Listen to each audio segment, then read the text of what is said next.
बारिश में भीगता करोड़पति ये भाग 2 है। कभी-कभी इंसान को ये समझने के लिए सब कुछ खोना पड़ता है कि असली दौलत क्या चीज़ है। और एक और कभी-कभी एक बारिश की रात उसकी पूरी ज़िंदगी बदल देती है। ये कहानी है रुद्र की जो करोड़ों का मालिक था।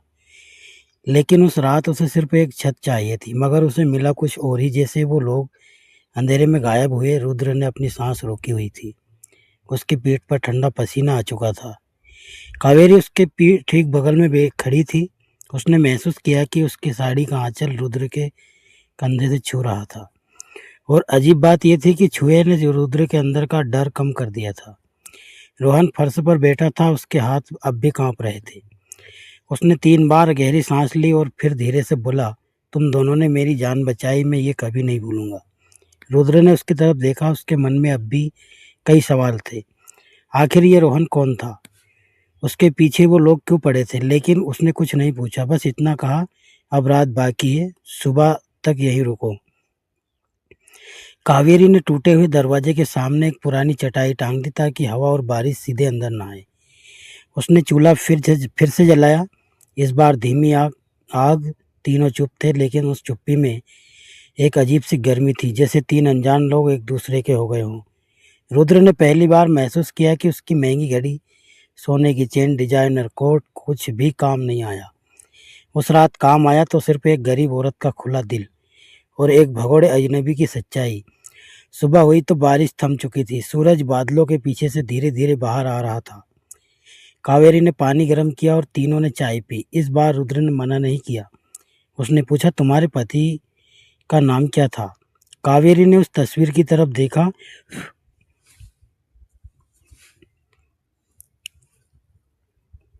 बहुत अच्छे इंसान थे। उसकी आंखें नम हो गई, लेकिन उसने खुद को रोक लिया। एक दिन स्कूल से लौटते वक्त बस का एक्सीडेंट हो गया। बस वाला सो गया था। रुद्र ने कुछ नहीं कहा। उसने अपनी जेब में हाथ डाला।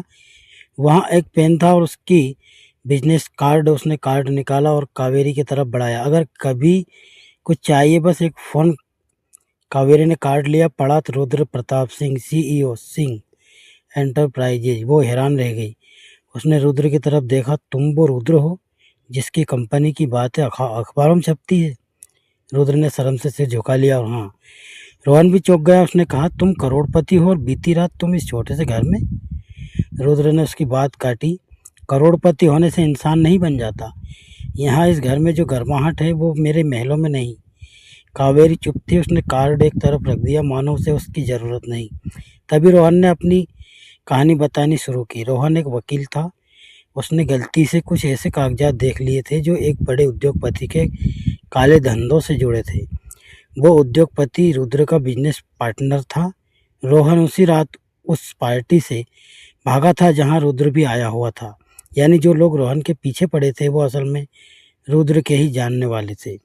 ये सुनकर रुद्र के चेहरे का रंग उड़ गया। मतलब मेरा ही पार्टनर? रोहन ने सिर हिलाया। तुम्हारा एक्सीडेंट भी शायद कोई हादसा नहीं था। शायद वो तुम्हें भी रास्ते से हटाना चाहता था। रुद्र को ऐसा लगा जैसे जमीन उसके पैरों के नीचे से खिसक रही हो। उसने सोचा था कि वो सब कुछ कंट्रोल में है, लेकिन असलियत कुछ और ही थी। कावेरी ने दोनों की तरफ देखा और फिर एकदम शांत आवाज में कहा, तो अब तुम दोनों खतरे में हो। रुद्र ने कहा, हमें पुलिस के पास जाना होगा। रोहन ने कहा, पुलिस में भी उसके लोग हैं। कुछ पल के लिए सन्नाटा छा गया। तभी कावेरी ने अपने बिस्तर के नीचे से एक पुराना डिब्बा निकाला। उसमें से उसने कुछ कागजात निकाले। विनय की डायरी। उसने कहा, विनय ने अपनी डायरी में लिखा था कि उस बस ड्राइवर को किसी ने नशीला पदार्थ खिलाया था। वो इस मामले की जांच कर रहा था और फिर उसका एक्सीडेंट हो गया। रुद्र की आंखें फैल गई। उसने डायरी के पन्ने पलटे। विनय ने कई नाम लिखे थे। एक नाम था रुद्र के बिजनेस पार्टनर शेखर का। अब सब कुछ आपस में जुड़ने लगा। विनय की मौत, रोहन का पीछा, रुद्र का एक्सीडेंट, सबकी जड़ एक ही थी। रुद्र ने डायरी बंद की और कावेरी की तरफ देखा। तुम्हें पता था? कावेरी ने कहा, मुझे शक था, लेकिन मेरे पास सबूत नहीं थे। और मैं अकेली औरत, गरीब, बिना किसी सहारे के क्या करती? रुद्र उठ खड़ा हुआ। उसने कहा, अब तुम अकेली नहीं हो। उसने अपना बंद फ़ोन ऑन किया। नेटवर्क आते ही सैकड़ों मिस कॉल्स और मैसेज आए। उसने किसी का जवाब नहीं दिया, सीधे एक नंबर डायल किया, अपने पुराने मेंटर का, जो अब रिटायर्ड आईपीएस ऑफिसर था। फ़ोन पर उसने 2 मिनट में सब कुछ बता दिया। उसने विनय की डायरी और रोहन के कागजात का जिक्र किया। मेंटर ने कहा, रुद्र तुम खतरे में हो, लेकिन अगर ये सब सच है तो ये बहुत बड़ा मामला है। मैं अभी कुछ लोगों को भेजता हूँ, तब तक कहीं सुरक्षित रहो। रुद्र ने कावेरी की तरफ देखा। इस छोटे से घर से सुरक्षित और क्या हो सकता था। 3 घंटे बाद उस रिटायर्ड आईपीएस ने खुद गाड़ी लेकर वहां पहुंचा। उसके साथ 2 विश्वसनीय अधिकारी थे। सबूत लिए गए, रोहन को सुरक्षित हिरासत में ले लिया गया और शेखर के खिलाफ मामला दर्ज हो गया। अगले दिन अखबारों की सुर्खियां थी, बड़े उद्योगपति के खिलाफ रिश्वत, धोखाधड़ी और हत्या के आरोप। रुद्र ने वो अखबार पढ़ा। उसने अपने पार्टनर को फ़ोन किया, कोई जवाब नहीं। उसने कंपनी का इस्तीफा ट्वीट कर दिया। उसने लिखा, पैसा कमाने से ज़्यादा ज़रूरी है इंसान बने रहना।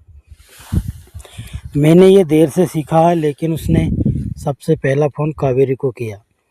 उसने कहा, मैं तुमसे मिलना चाहता हूँ।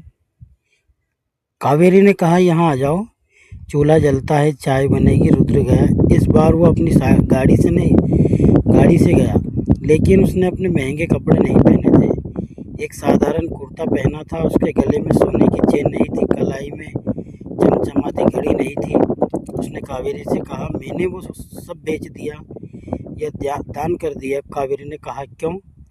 रुद्र ने उसकी आंखों में देखा, क्योंकि जिस रात मैं यहाँ भीगता हुआ आया था, उस रात मुझे समझ आ गया था कि असली दौलत वो नहीं है जो पॉकेट में हो, बल्कि वो है जो दिल में हो। तुम्हारे दिल में वो दौलत है कावेरी की आंखों से आंसू छलक पड़े। ये पहली बार था जब किसी ने उसकी गरीबी नहीं देखी थी, उसके अकेलेपन को नहीं देखा था, उसके दिल की दौलत को देखा था। उसने कहा, रुद्र मैं सिर्फ एक गरीब विधवा हूँ। तुम करोड़ों छोड़ सकते हो, लेकिन दुनिया तुम्हें छोड़ने नहीं देगी। रुद्र ने उसकी ओर हाथ बढ़ाया। दुनिया ने मुझे वहाँ छोड़ दिया था जहाँ मेरे पास सब कुछ था। तुमने मुझे वहाँ अपनाया जब मेरे पास कुछ नहीं था।